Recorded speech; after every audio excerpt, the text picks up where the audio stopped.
Are you an international student ready to tackle that master's degree? If you answered yes, awesome, because there's good news. There's actually some different types of scholarships and loans to help you cover the cost of that master's degree. I'm Carrie with International Student Voice, and before I share more, I kindly ask that you subscribe to our YouTube channel and hit the bell so you don't miss any of our upcoming videos. Studying in the United States is a significant investment, but it's an investment that's well worth it depending on what your goals are. The good news is that there are different types of scholarships and loans for international students when it comes to a master's degree, and that was the focus of our last episode of Let's Meet for Coffee, Conversations for International Students, that we host over on our Instagram account. In a moment, I'll switch over to that episode where I spoke with Riane Corter from Prodigy Finance. We talked about the different loans that Prodigy Finance offers international students. We also talked about graduate assistantships, which is like a form of employment that also offers a scholarship, as well as some other budgeting tips you need to consider when you're thinking about doing a master's degree in the United States. And if you are an international student interested in pursuing a master's degree in the United States, please see the link below to learn more about how International Student Voice can help you and the automatic scholarship that we provide international students who work with us. Thank you again for being here. I hope you enjoyed this episode and find it helpful. I totally get it. Well, that's all. Thank you so much for sharing that. And thank you again so much for being here. We're talking about a very important topic, and you have a lot of insight about this. And I think, well, I'll start off sharing that, we're going to talk about a couple of options. So we're going to be talking about loans, a certain type of scholarship for those looking for a master's degree, and some other budgeting things to keep in mind. And I think it's important, like you and I were talking about a statistic that we were both kind of like, wow. So the Institute of International Education has shared that, international students really, especially ones in the United States, they really rely heavily on their families to fund their education. It's about only 16% of all international students are able to receive some type of scholarship, which includes, we're going to be talking about assistantships here in a little bit. So that was just amazing when we were talking about that earlier. Yeah, I'm so happy that IAE shares that data point, even though it is a little underwhelming. But it's such a key piece to get the conversation started. And I think, unfortunately, sometimes funding is just a taboo topic. Mm-hmm. But we know, you and I definitely know that universities and higher education absolutely value international students and international education. So it really begs the question, if you want these international students to come, how are you going to invest financially in bringing them here? And so that's why we really, at Prodigy, want to open up that conversation. I'm so grateful that you are willing to dig into it, because I think a lot of administrators really shy away, because if you are increasing tuition and you're not increasing scholarships and you're not offering assistantships, especially now after COVID, I mean, even for domestic students, that has significantly decreased. Mm-hmm. What are their options? And more students, of course, we know their families would do anything to get them to achieve this dream of international education, but what else can they do to kind of maybe put together a combination of scholarships, assistantships, and loans? So just having the conversation so that we can empower students to have the information to make the right choice for them and know what's out there. Exactly. Very, very well said. So that is a great transition to the first thing that we're going to be talking about tonight. So the first one is we're going to be talking about loans. And I know some watching might be like, oh, really, loans? But I get it. And they can be kind of intimidating, when you mention loans, or maybe you think you're not eligible as an international student coming to the US. And I totally get it. But that's why we're talking about this today, because what we're talking about is probably something you haven't heard about before. So Riane, please, tell us a little bit more about Prodigy Finance, the loans that they offer, and what makes them so different than any other loans out there for international students. Yeah, would love to. And I think that's such a great point. I think, like I said, it's a taboo topic, and I think people are generally afraid of loans. And for good reason in some cases. There are few options out there for international students, and those that are often have high interest rates. They require a local cosigner, are heavily collateralized, and these are huge barriers for students. And unfortunately, they might think that that's their only option.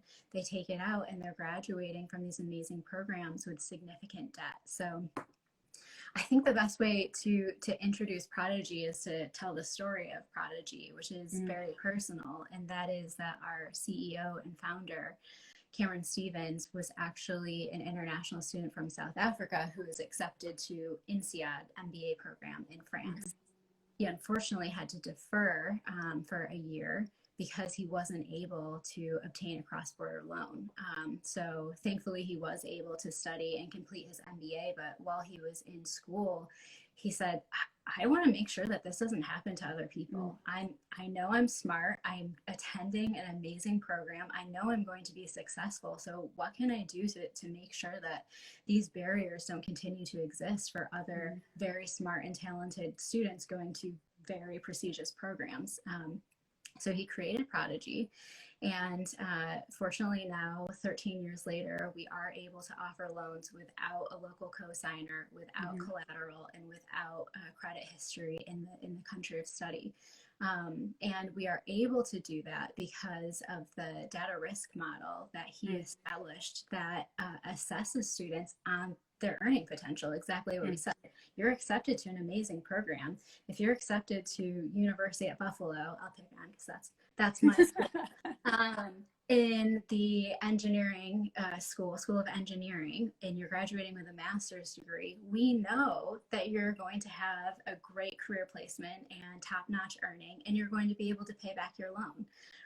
So with that model in mind, we're able to decrease those barriers. Yes, it's a loan, but it's not collateralizing, not bringing your family into it. You're aware of what you're doing, and it's an education loan. And we'll talk a little bit more about how the schools are involved in that.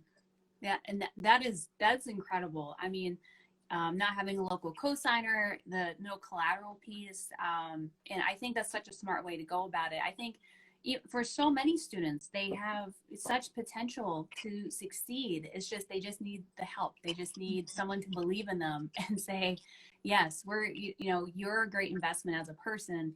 We're going to help you out. And I think that's such a great model and very, very inspiring from your CEO. So again, I think, again, like I said, the biggest hurdle for most students, has been, trying to get a U.S. citizen or local co-signer. So, so with that, you don't have to worry about that. So what are some of the first steps? Can you walk us through the steps when applying for a Prodigy Finance loan? Sure. I would say even before application, getting back to everything we just said, like inform yourself. So go to our website, register to get more information. As soon as you log into our website, or just go to our website, you don't even need to log in, you'll have the opportunity to chat with a current student or an alumni who was a borrower, is currently a borrower, and they can give you more information right off the bat. You can just poke around and see sample loan, like with interest rates and everything. You can learn more about how our loans work. You can see the history of our founder, who our investors are. And then if you decide you're interested, you can get a quote, you can start a free application. And I really encourage that because we've set it up in a way that does help students become informed about loans and then about our loans specifically. And it's very clear right on the front page, 1, 2, 3, 4, 5, the steps if you do want to move forward in applying. So if you decide that you do want to apply, again, it's completely free. And I should say that everything throughout the entire process from application to loan disbursement is online. We don't have any physical buildings that students have to go into or ship your documents anywhere. Everything is fully virtual and digital. That's great.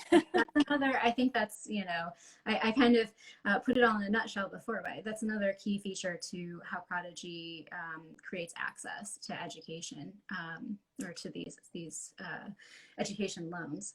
And so I think the other thing that you'll notice on the website is that we have right in the middle this piece where you search for your school. So I just want to highlight that we don't actually fund all schools across the board ubiquitously.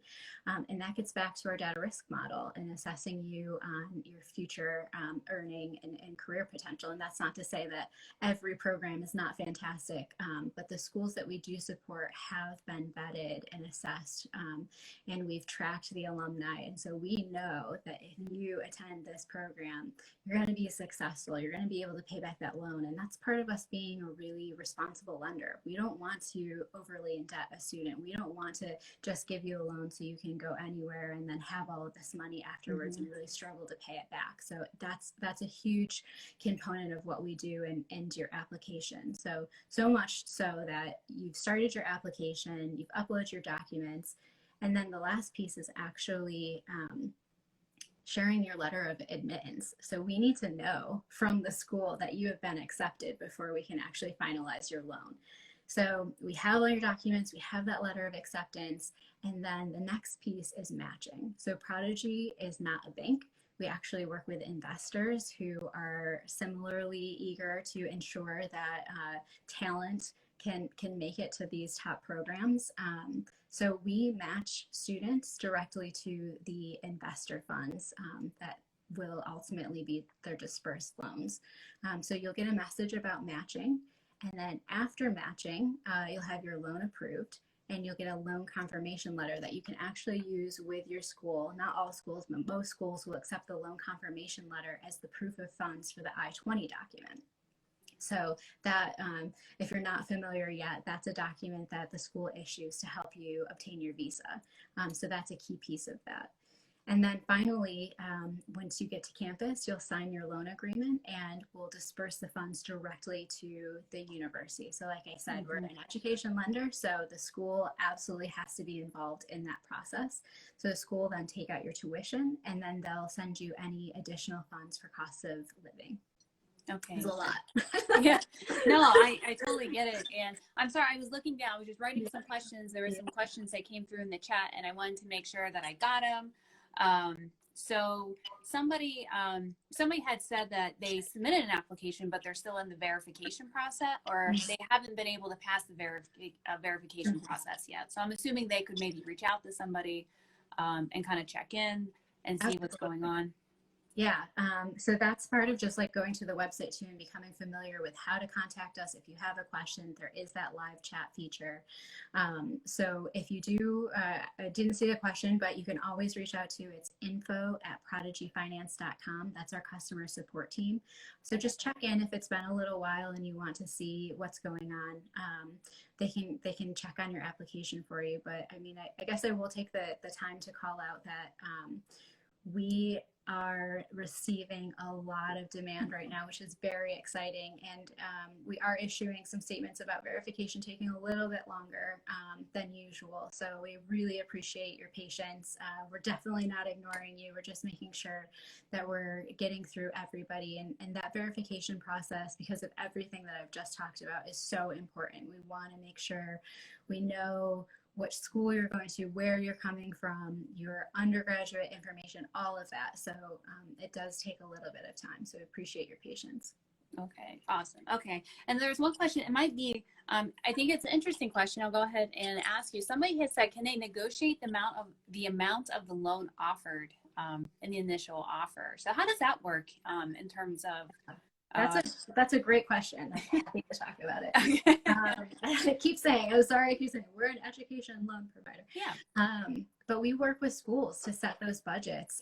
So when you apply for a loan, you'll actually see based on the program that you're attending. So you have to choose the school and the program. And then we'll have a pre-populated budget that will come up based on the information we've received from the school. So I'll pick on Duke, Fuqua.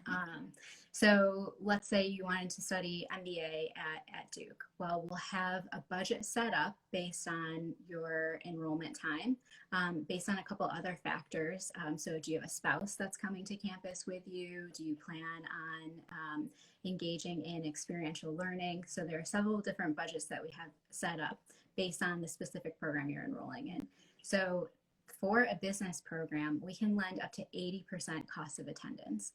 So that doesn't mean that you will be offered 80% cost of attendance, but what will happen is we'll send a certification to the school to say, how does this budget look? Because Johnny was offered a $25,000 scholarship. He asked for 50,000. And then based on the budget, we broke it all down and this is what he's asking for. And then we actually asked the school to approve that. And they might say, actually, he needs a little bit more, or he doesn't actually need that much. So negotiating is probably not the right word, but Prodigy is definitely a company and organization that will always listen to a student and hear you out. And if you feel like there's an extreme disconnect with how much you're looking for and how much we offered, absolutely let us know, and we can talk to you about your options. Okay, fantastic. Well, thank you. Yeah, and those who are watching, if you're just joining, we're talking about some different budgeting, thinking about how do you budget for a master's degree. So we're talking about a couple of things, one being loans, and we have Riane from Prodigy Finance who is here providing a wealth of information. So yeah, keep putting your questions into the chat. There was a couple more, but I think I'm going to save them, at the end. So talking a little bit more about the loans provided by, I was swiping something away. Yeah, no, my finger in the camera. Tell any new joiners too. This is my first Instagram live attending. That's right. So I'm sorry that I'm yeah, you are crushing it. So it is great. Well, thank you. Yeah. So thank you again, Riane. So let's go a little bit more into the different loans provided by Prodigy Finance. So you had mentioned earlier that the university has to be a school that you support, that Prodigy Finance supports. So there's a list, you can go and look in the different programs. So what happens if a student wants to attend the university, but they're not on your list? Is there any hope? There's always hope, Carrie. Okay. Yeah, it's a great question. And there is actually a form on our website. So that area that I mentioned where you search for the schools, there's a part that says, something like, don't see your school, let us know. And it takes you to a form. And then you can tell us what school you're interested in or you'd like to see supported. Now, I want to be very careful with that.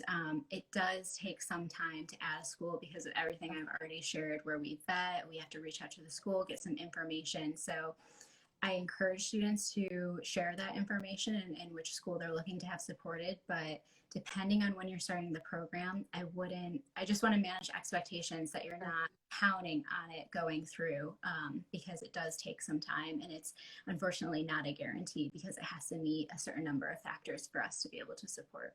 Yeah, that makes sense. So another good reason why, start taking a look now if you're thinking about a master's degree. And yeah, like you said, educating yourself what some possible options might be. Mm-hmm. So that way, yeah, maybe, there isn't a school on your list. There could be enough time to see, okay, maybe, you guys can maybe add somebody else. So, okay, that makes sense. So let's fast forward and let's say a student receives a loan from Prodigy Finance. Awesome. So, and you kind of touched on this, but I want to ask it again, just in case people are just joining us now. So they get approved for the loan. So how do they actually receive the money? How does that work? Yep. So we disperse the funds directly to the school. Again, the step before that is we actually have to verify with the U.S. and this is specifically in the U.S., which I think most of your audience is coming to the U.S. All U.S. schools need to certify loans. So we check with them first and we say, hey, this is the amount that Johnny is looking for. Does that look okay to you? And they'll say, check, certified. It will set a disbursement date, and then we'll send the loans again directly to the school. They'll then take out the tuition amount that's due for either that semester or for the entire year, depending on the program. And then the school, financial aid, will share any additional funds that were dispersed for cost of living directly to the student. Okay, gotcha. Okay, that's great. So then probably one of the most important things to think about when you take out a loan is when you need to start paying back the loan. So can you share, how does that work? When do students need to start paying back their loan? Yeah, I guess one other really cool feature about Prodigy is that you can make repayments as soon as you want to with no penalty. So if you get great job and you say, I have a little bit of extra money, I want to start paying down that loan right now while I'm still in school, you absolutely can. No penalty. Go for it. Encouraged. Yeah. And if not, then you have 6 months from your last day of classes. So when your program ends, 6 months from then is your grace period. So if you finish in June, you don't have to start paying back until December. Wow. I mean, that's so great. I mean, that is huge. That way, I mean, so if you need the money to help pay for school, I mean, that's such a relief, or just like a burden that's been lifted off of your shoulders, that you can just focus on your studies, not worry about where am I going to get this money to pay like my next payment for my tuition or whatever that it is. I mean, that's such a relief. Like, I just feel relief just hearing you hearing you talk about it. So that is just so great. And so can you tell us a little bit more about how that repayment process works? So I'm assuming it's all online. Could you walk us through how that works? Yeah, great question. All of them are fantastic questions, Carrie. Top-notch student. Are you interested in another master's? No. So, yeah, I know. I think about it all the time. Like, I do not want to go back to school. It's good to get your master's, but it's also fun being out in the real world. Yeah. So if you are ready to repay, you just log into your Prodigy account. So whether that's online through our website or in the app, very user friendly, but either way that you prefer. And then you can set up a one-time payment, or you can set up auto debit. Very, very easy. Payments do need to be in the currency of the loan. So if you're studying in the US, your loan's going to be in USD. You go back to Nigeria, you are going to have to convert that money to USD. But luckily, we partner with a couple third-party providers like Flywire. I don't know if anybody's heard of that. And then we can do that exchange with them in-app. So we make it really convenient. We also provide a ton of information. If that's not the way that you want to do it, here are some other options. Also within the app and in your account is going to be your payment history, your account balance, and then due dates. Next due date, very important. Unless you set up auto debit.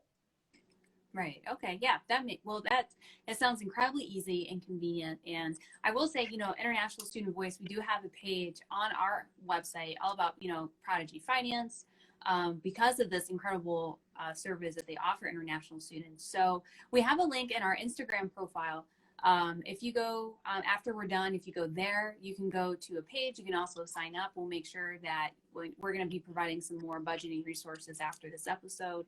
And of course, the link to Prodigy Finance. So I highly encourage anybody who's watching, like Ryan said, just go on there, just educate yourself, look around, and see maybe if this is, a possible option for you. So Ryan, would you suggest maybe if students go on there and they just want to kind of learn more, is there anything that they could do? Could they reach out to somebody, or what would you suggest? Yeah, from the website? Yeah. So we actually fairly recently implemented this live chat feature with the current students and some alumni. So that's a great way just to get started. I mean, we really appreciate the value, and the reason we set it up, the value of your peers and people who have gone through this experience. So talk to them and ask the nitty gritty details that maybe you don't want to ask a customer support agent. And then just explore. I think it's so important, like I said before, that you're just doing your research. We want to make sure that students are financially literate, that they know what they're signing up for. The website is set up that way, but just ask questions of the current students, reach out to that customer support email address, the info@prodigyfinance.com, and get a quote. I mean, just start playing around. It's free. So check it out and see, kind of play around too. Okay, so if I go to NYU, this is the budget that I'll need. If I go to North Carolina State University, this is what I'm looking at. Just start feeling it out and doing your research. Okay, great. Yeah. And I was going to say, yeah, like you said, it doesn't cost anything to do an application, just to kind of see, and gives you a better idea. And that's really cool about the chat feature. So that's good to know too. Yeah. So thank you for sharing that. So I had a couple of questions that came in. Somebody was asking about, if Prodigy has any other resources to help students like finding employment or anything like that. So I wasn't sure, maybe if you have a blog or you have anything else that, any other resources that Prodigy has. I know we do a couple, we talk about immigration and kind of job searching in the US, but is there any other resources Prodigy offers? Yeah. That's a great point too. I mean, just partnering with resources like yourself, other organizations. We do have, I'm seeing one question come through from India. We have a number of Indian students coming to the US. We actually have staff members in India. And we're always hosting webinars, whether it's on financial literacy or career success. We try to partner as much as we can with schools.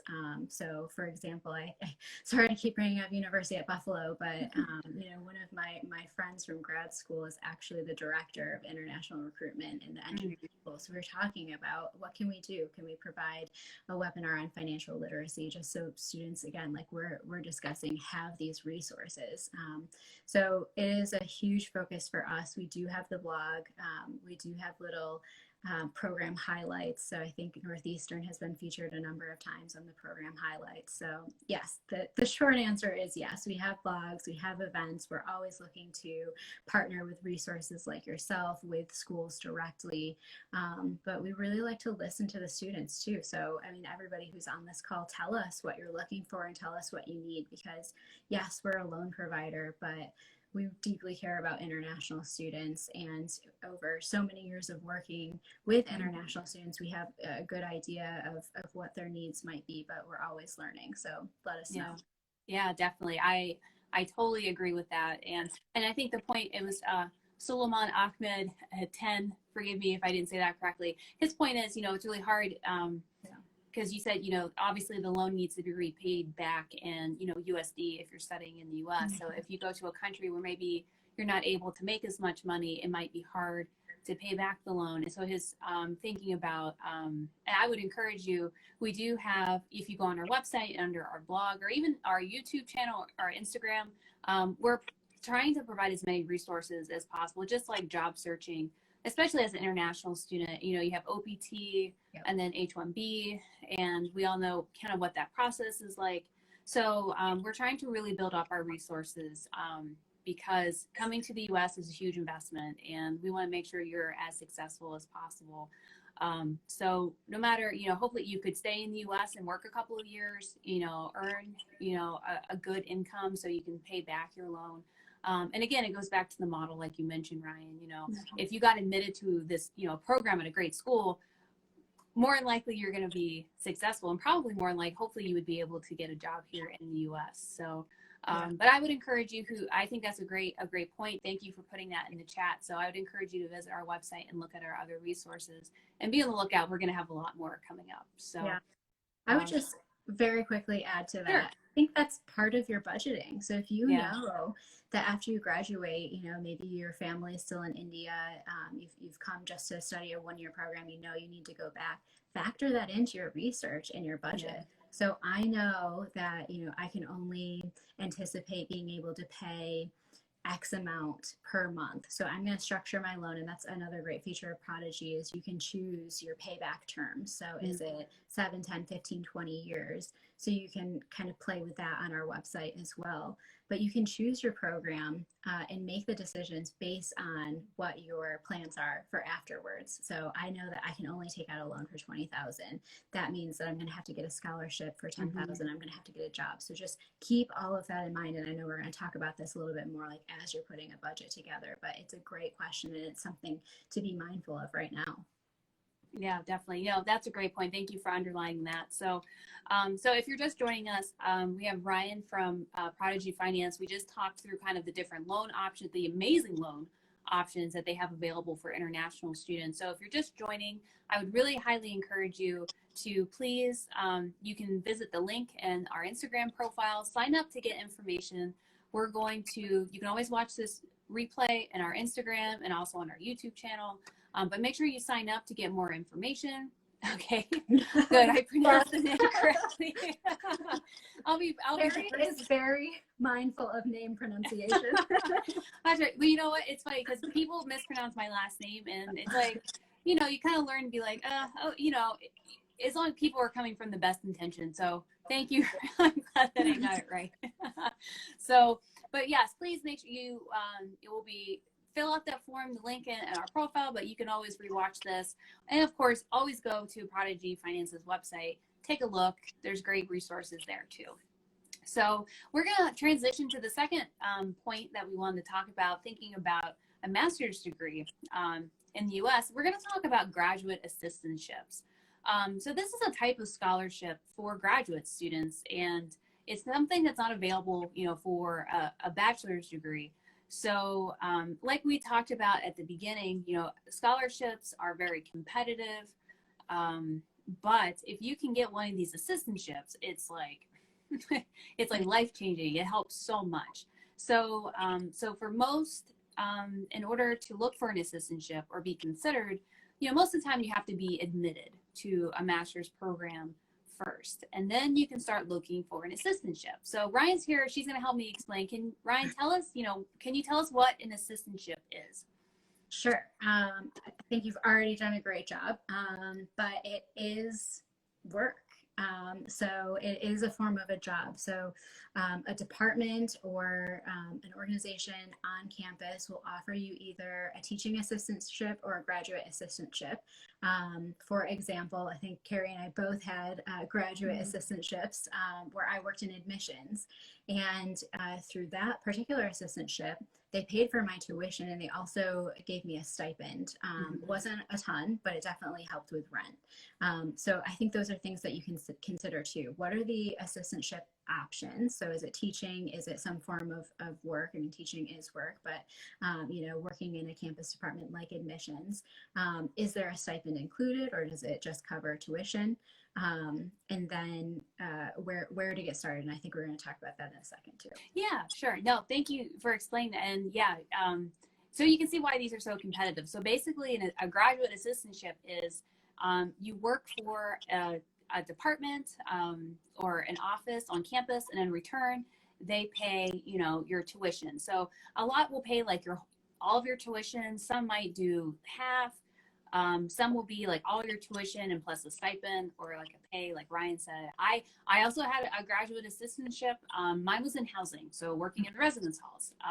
So, and that's the great thing. So you could look for an assistantship. Maybe is there a faculty member that you really want to work with? So an assistantship, you might, you know, help them with grading, teaching. You could be, you know, co-instructor or actually teach one of the classes, or, you know, conduct research.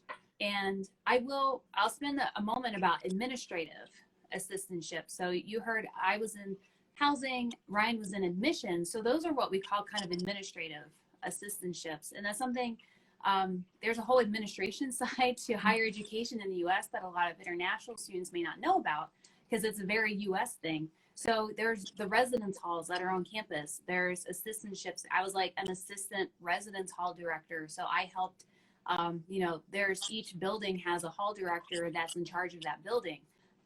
So I was, you know, assisting that person, doing programs in that building, meeting, you know, disciplinary, you know, when students were like drinking on campus, you know, whatever. But there's a lot of administrative assistantships to look for too. So I guess I say that it's, you know, you don't have to think, okay, if I don't get an assistantship here, like there's no hope for me.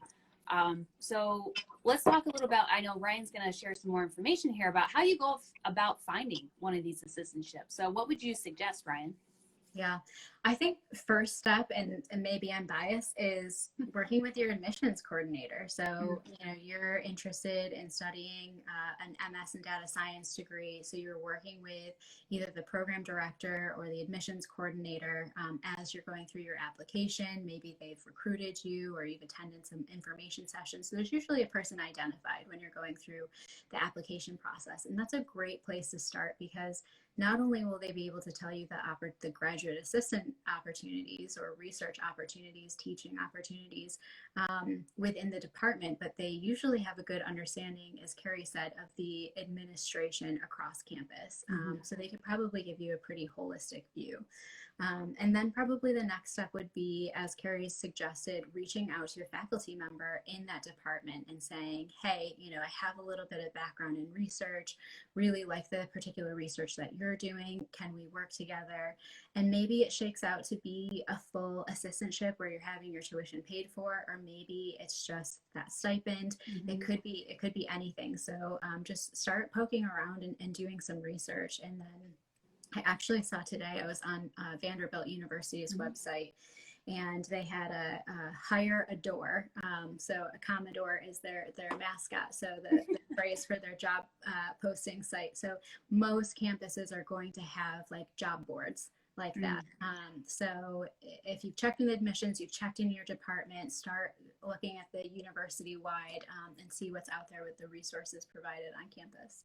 Awesome. Yeah, for sure. So that's definitely great advice. And I think, once you find an assistantship, there's usually some type of application process. So you have to, fill something out. You're more than likely you're going to have an interview. So after this episode, we're going to, have some more tips about, looking for graduate assistantships, applying and interviewing. So again, after this, make sure you head to that link over in our Instagram profile. It'll take you to our site where there's a super simple form to fill out. So if you want to make sure you get some of those tips and resources about assistantships, make sure you fill out that form, and we're going to send you some more information along with everything else that we're talking about tonight. So yeah, that's definitely something that's really helpful. And the great thing about an assistantship, my final point, is, depending what your master's degree is in, and if you're able to get an assistantship related to that, that's great. It counts as, work experience. That's huge because we know international students are limited to, they can just work on campus. So being able to gain experience in your field is great. But even, again, if you go to like an administrative assistantship, even your international office, a lot of international offices have, GAs for short. So that's a great, great way just to kind of immerse yourself about what is it like to work, in an office. We're all about staying on time here in the US. So 8 to 5, learning just the culture, and, it's very beneficial no matter what. So we'll throw some of those tips in there as well when we follow up. So, okay, great. Are you doing okay, Ryan? You got I'm great. My tea tastes a little bit smoother now. Okay, good. So, all right. So one thing, the last thing that I'm sorry, I'm looking at I want to make sure that I hit all of our points because they're all really good points. So, okay. So we talked about loans, loans from Prodigy Finance, which is a great resource. We talked about graduate assistantships. So Ryan, we're talking about budgeting for a master's degree. I'm sure there's other things that students should be thinking about. So what would be some other things that you would suggest when it comes to budgeting for a master's degree? Yeah. Well, thanks to, now I'm going to get the name wrong, Suleiman, for asking that question. So we kind of like prompted this question, but so when we talk about budgets at Prodigy, at least, we talk about cost of attendance. So you have your cost of living and you have your cost of tuition. So what's the whole package? And that's really what you have to keep in mind when you're planning everything out. And of course, depending on where you study is going to be a huge factor in your full cost of attendance. So if you're going to a school in New York City versus a school in Dallas, Texas, that's going to be a very different cost of living, and then total cost of attendance, and probably the tuition's a little bit higher too. I actually had a really impactful conversation with a dean from University of Alabama. So he said so many international students come and they don't realize that it's not a big city, that there isn't public transportation. And often they have to use some of their budget to buy a car or a bike, or they have to move closer to campus or even on campus because of that transportation issue. And that, of course, can cost a little bit more to be right on campus. So there are a lot of those things that you really need to do your research. If you're not already aware, public transportation isn't a huge thing in the U.S. In the big cities, certainly. I know. So I'm in Rochester, New York. So we have buses, but I would not rely on them. Sorry, Rochester, for getting to campus. Luckily, most schools will have like a campus bus system, but you need need to be fairly close to school to access those. So, that's just one example of things that you might not have already accounted for when you're budgeting. And another conversation I had with UT Dallas, the Career Center, they said that a lot of international students forget about the summer internship piece. Mm-hmm. And often the internship is in a different city. So where the cost of living in Dallas might have not been that much, when they go to San Diego, San Francisco mm-hmm. for their internship, it is exorbitant. So how can you budget not only for your internship if it's not paid? Hopefully it's paid, but the cost of living in a new place and traveling there, and maybe the time in between, like getting your first paycheck. So I don't mean to scare you, but there's a lot to factor in, and that's why we're having these conversations early, so you can start jotting all that down and looking into your resources. Definitely, yeah. And I think that you hit all great points, and I think what students, from my experience, what really is a surprise is just the transportation. And I'm so glad that you brought that up. I mean, the culture in the US is that everyone has their own car, everyone drives everywhere. That's just kind of how it's developed throughout the decades here. So, I mean, the cost of, if you have to move closer to campus so you can walk, or investing in a vehicle. I'm in Ohio, so it's an absolute must. I mean, you have to have a vehicle to get around, especially, just going to the store, or of course going to campus. So I appreciate you bringing up that point. So again, like you said, it's so important to do the research from everything. And if you are sitting here and you're like, is there something that I don't know about or that I should be looking into? That's why, we're here at International Student Voice. We can, you can always message us, and it's an email, and we can help answer your question as best as we can. So we covered a lot of ground. So it was all great points. We talked about loans from Prodigy Finance. We talked about graduate assistantships, cost of living, transportation, all, when it comes to budgeting your master's degree. So again, we'll make sure that we provide more resources. Make sure you go on our website, the links in our profile, fill out the form. And of course, we'll be putting more information on our website that's accessible to anybody. So we're coming to the end, but I also just wanted to make sure that those who are watching, I want to remind you that, International Student Voice, we help students apply to universities and colleges in the US and Canada, and we do have partnerships with some universities. So if you end up attending one of these universities and you work with us through the application process, we minimally have scholarships starting at $500, like automatically. So I wanted to share that. So if you're looking for a master's degree, you haven't applied yet, reach out to us. So we can help you. Maybe one of our partner universities is a good fit for you. A real sweet spot would be they're also a supported university from Prodigy Finance. So we can figure out from there, but I wanted to make sure that I shared that as well. So I'm looking at Solomon still here with us. You are really coming through. We should have interviewed you today. Yeah, I know. So great. The internship point. Yes, that's very, very helpful. And, that happened to me. Like, it's usually there's a lot of programs that require you to do an internship. But most internships are not paid. Like, it's kind of like this weird phenomenon, you have to do an internship, but most are unpaid, but you have to be attending a university to get one of these internships. So how do you, in my case, I remember doing an internship, but you had to register it as a course, like sign up for an internship. So that means you're paying for that credit in the summer. So you're paying for the credit, but you're not getting paid. So I remember, calling my dad like, oh, I need a couple extra, like $1,000 for an internship that I'm not making any money. So I appreciate you bringing that up, with that point up as well. So I agree with Selma. It was a great point. So that kind of, that wraps up everything we were going to talk about today. Riane, I appreciate you so much joining and sharing all of your insights. You shared some really great points.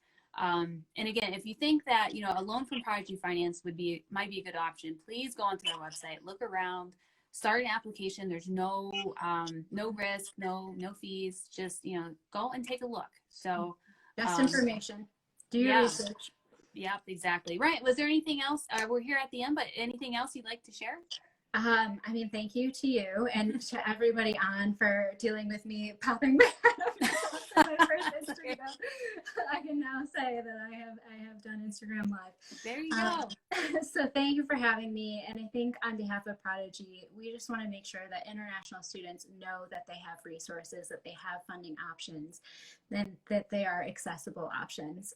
So check us out, do your research, and just like your program, make the choice that's best fit for you.